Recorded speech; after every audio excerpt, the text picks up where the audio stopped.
Let's learn how to refer a friend on Temu. The steps are easy and simple.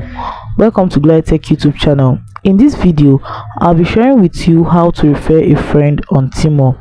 The first thing you have to do is to log into your Temu account. The next thing is to click on the U option found at the bottom of your screen.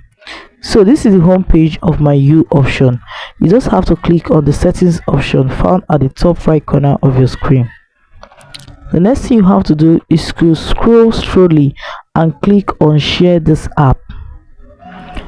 You can share this application through different social medias like Message, Facebook, Messenger, WhatsApp, Twitter, direct message, Snapchat, and Instagram.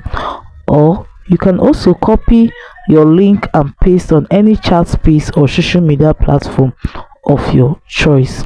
The exclusive benefits that Temu application gives to those users that have more friends or refer more friends on their Temu account.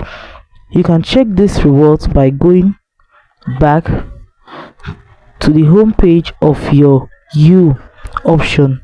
You are going to see the third option here that says earn reward. Just click on it. So if you click on the earn reward option, you are going to see the different package that you are going to gain if you have more friends or invite more friends on your Temu application. So guys, if this video was helpful, do well to like, comment, share, and do not forget to hit the notification bell to always get notified anytime I upload helpful tips like this. Thanks for watching.